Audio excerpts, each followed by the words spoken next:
Hola hermanitos, muy buenas tardes. Es un gusto saludarles. Espero se encuentren muy bien. Y bueno, estamos el día de hoy, hermanos, con un devocional más. Estamos en el libro de Ezequiel. Y bueno, les voy a dar un contexto de lo que es el libro, ¿sí? Para entrar en materia los capítulos que el día de hoy nos tocan, que es el capítulo 25 al 28. Bueno, hermanos, un resumen un poquito, lo voy a hacer muy ameno, hermanos. Espero que sea de bendición para ustedes. Y bueno, estamos en el libro de Ezequiel. Bueno, tenemos que Ezequiel era un sacerdote que vivía en Jerusalén y que fue llevado al exilio, ¿sí?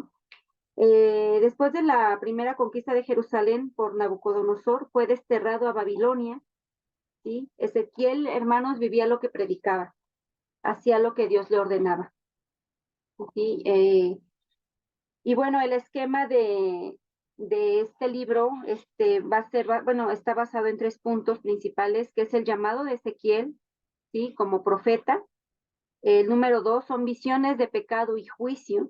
Y el número tres, el castigo, que el castigo es seguro, ¿sí? Y bueno, del capítulo 5, del 1 al 10, nos habla acerca de que Dios le dijo a Ezequiel que se rasurara la cabeza y la barba, que se dividiera el cabello en tres partes para ilustrar lo que había de suceder al pueblo de Jerusalén, ¿sí? Eh, Ezequiel colocó una parte de cabello sobre su túnica, ¿sí?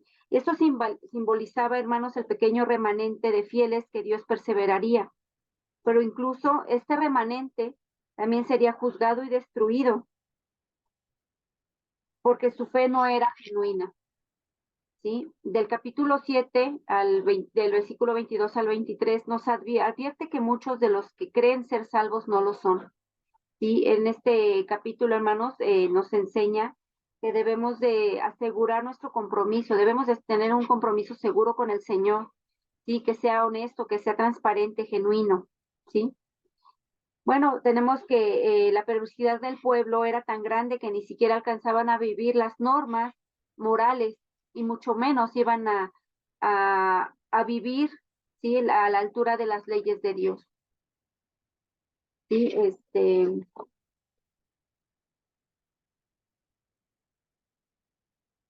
Bueno, en el capítulo número 6, el mensaje de este capítulo es la idolatría de Judá, ¿sí? Que traería juicio de Dios. El capítulo 7 describe ese juicio, la destrucción total de la nación, pero Dios en su misericordia guardó un remanente. Ezequiel profetiza contra los montes que son los lugares altos de Israel, porque allí estaban los altares paganos donde se rendían culto a los ídolos, ¿sí? También tenemos, eh,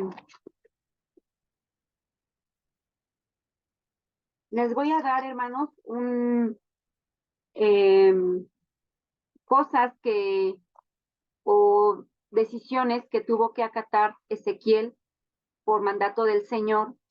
Les voy a dar las citas bíblicas, ustedes lo van a poder buscar en sus Biblias, porque, bueno, me toca el día de hoy del 25 al 27, pero quiero hacerles un resumen para que ustedes vean, hermanos, el corazón de Ezequiel.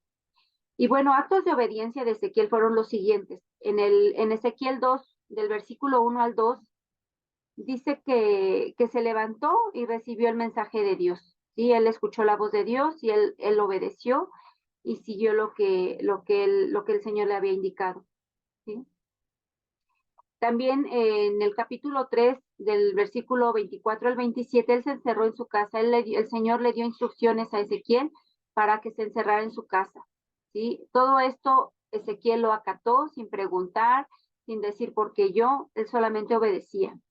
¿Sí? En el capítulo 3, en el versículo 27, Ezequiel proclamó fielmente el mensaje de Dios.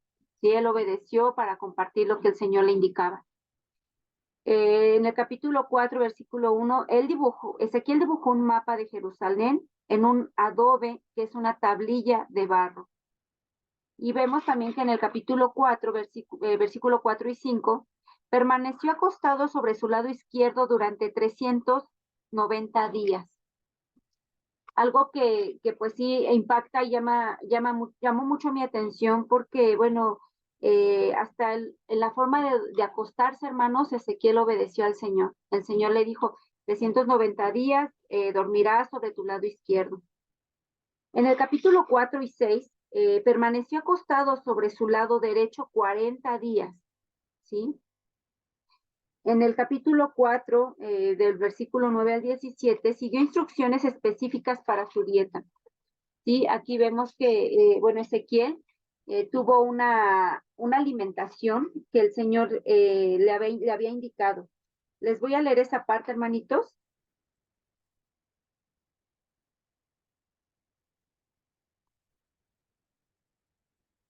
Capítulo 4, versículo 9, y dice, y tú toma para ti trigo, cebada, habas, lenteja, millo y avena, y ponlos en una vasija y hazte pan de ellos el número de los días que te acuestes sobre tu lado.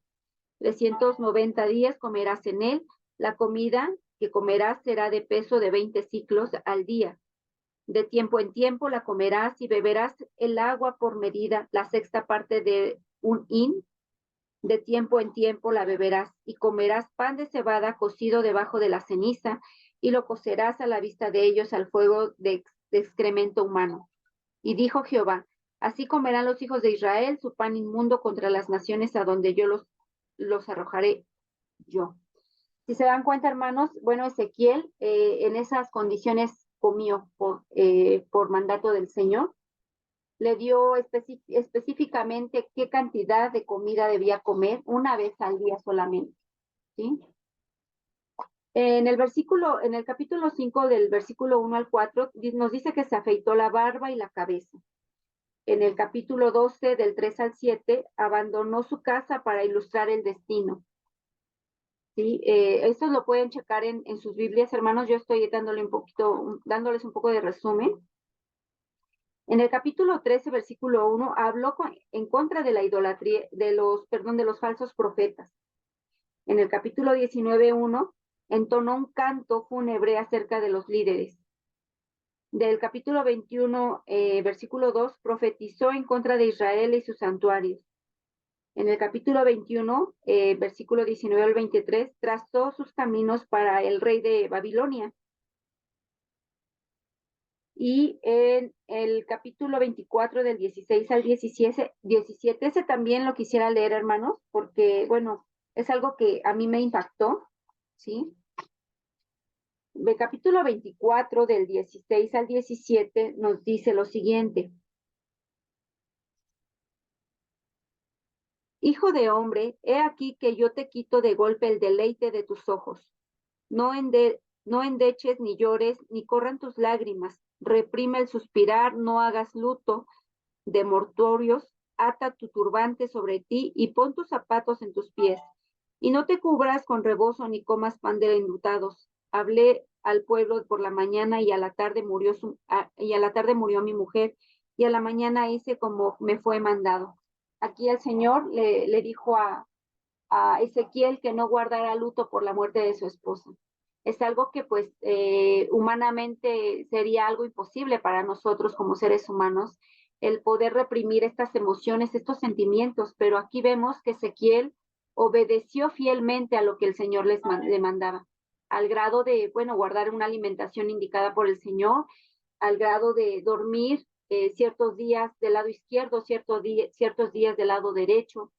Vemos también que él hizo varios ajustes en su vida, varios cambios, ¿sí? Y bueno, para mí, en lo personal, la parte en donde le dice que no guarde luto por la muerte de su esposa, sí me dejó así como que pensando, porque digo, ¿seríamos capaces de hacer eso, hermanos, nosotros si el Señor no lo pidiera?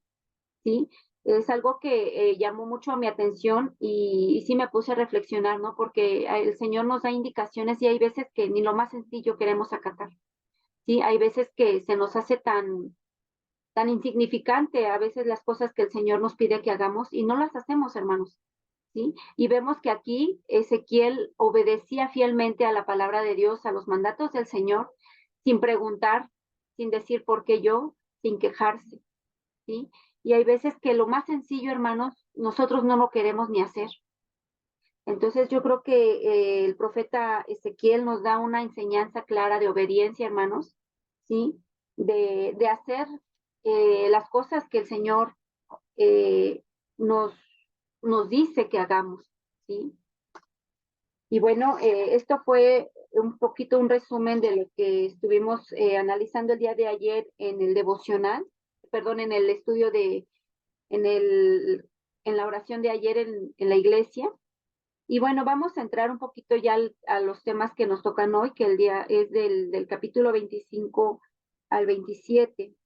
Bueno, estos capítulos, hermanos, hablan sobre las profecías contra Tiro, ¿sí? Vemos cómo Dios castiga a las naciones, vemos la destrucción de tres naciones que es Tiro, Sidón y Egipto. La ciudad de Tiro se regocijaba por la caída de Jerusalén, ya que Jerusalén controlaba el comercio, ¿sí? Era como que qué bueno que ya fue derrotada para que nosotros ocupemos ese lugar del comercio, ¿sí? Aunque hubo un tiempo en el que las naciones de Amón, Moab y Edom y Filistea se aliaron contra Judá en contra de Babilonia, hermanos, estas naciones abandonaron a Judá y se alegraron cuando, cuando fueron derrotadas. Pero bueno, hermanos, pues tanto Judá, tanto Tiro, todas estas naciones, bueno, tienen ¿cómo les diré? Una semejanza, ¿no? ¿Sí? Todas esas naciones eran pecadoras, ¿sí? Eran pecadoras como Judá. Del capítulo 25 al 32, me voy a basar un poquito aquí también porque ese es el rango en los capítulos del 25 al 32, que nos habla de los juicios de Dios sobre las naciones que se negaron a reconocer al único Dios, ¿sí? Estos idólatras seguían en lo mismo, hermanos, se negaron a reconocer que solamente hay un Dios verdadero, ¿sí? Eh, Fueron juzgados y porque se deleitaron en la maldad de Judá, ¿sí? Los edomitas por su odio en contra de Judá. Los edomitas odiaban tanto a Israel que se llenaron de alegría cuando fue destruida Jerusalén.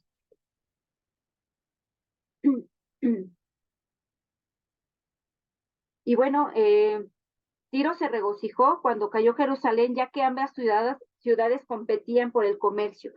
De la nación de Tiro, hermanos, dominaba las rutas marítimas, el comercio marítimo, y Judá las terrestres. Entonces, cuando Tiro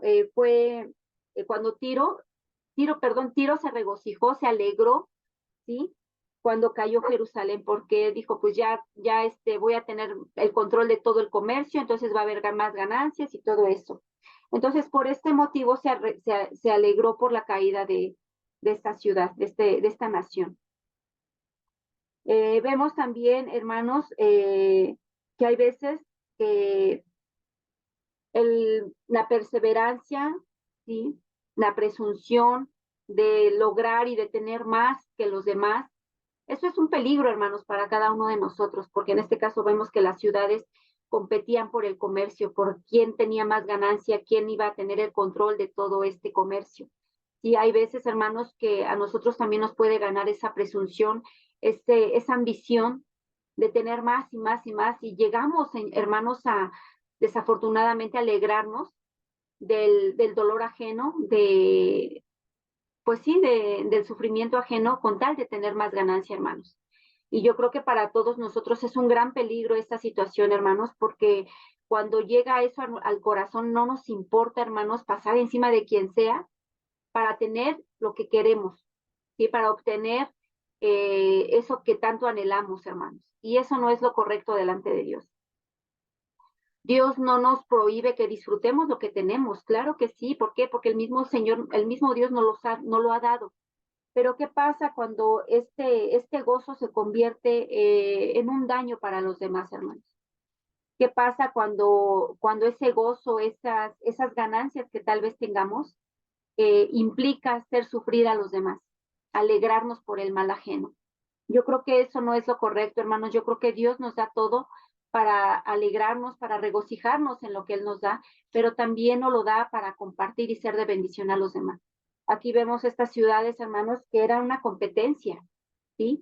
Y vemos hasta dónde llega esa competencia, ¿sí? Debemos de reconocer, hermanos, que Dios es la base y la fuente de nuestra vida. Dios, el Señor, Jesús es la base de todo lo que tenemos, hermanos, de todo lo que poseemos. Él es la base. Debemos de tener cimentado nuestro corazón, ¿sí? En las cosas de Dios, en el Señor. No pensar, hermanos, con esa avaricia, con esa, pues sí, con esa presunción, ¿sí?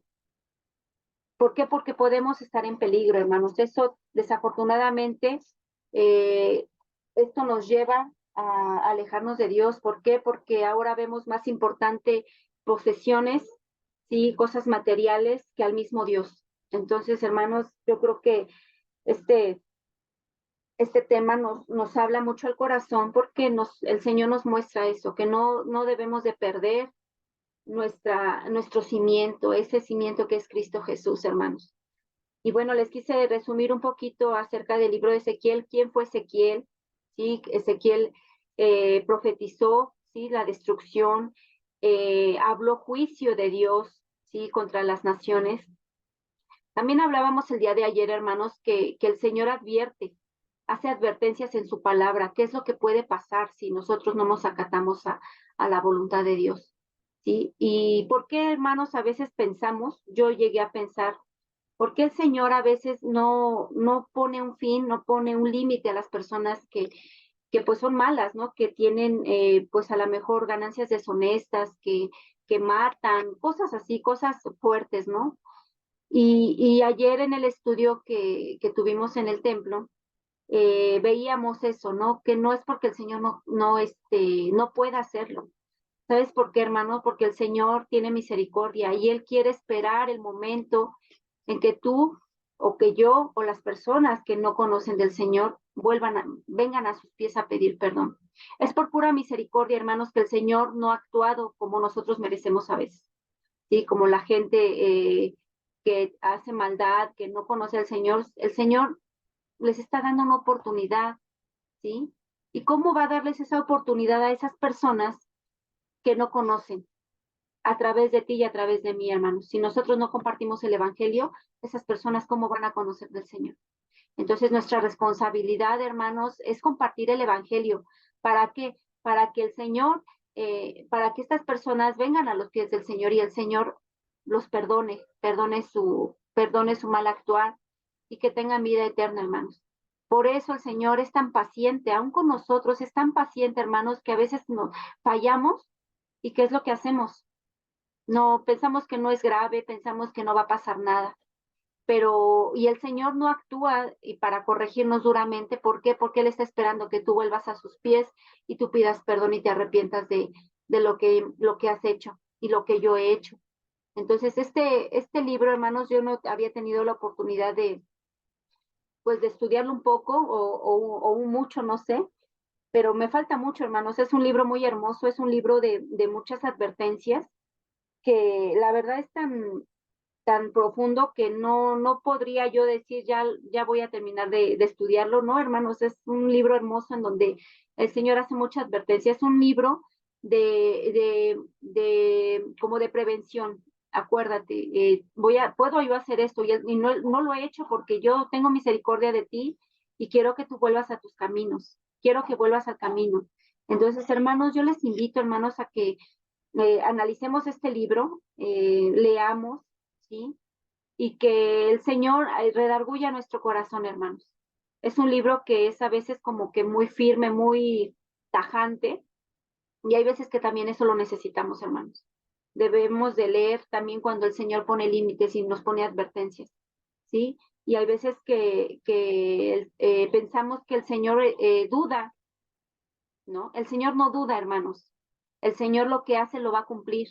El Señor no está jugando, hermanos, el Señor está hablando en serio. En este libro tan hermoso, el Señor habló en serio a estos pueblos, a estas naciones, y el Señor te habla fielmente a ti, El Señor no está jugando, el Señor es firme y Él sabe lo que hace y cuándo lo hace, ¿sí?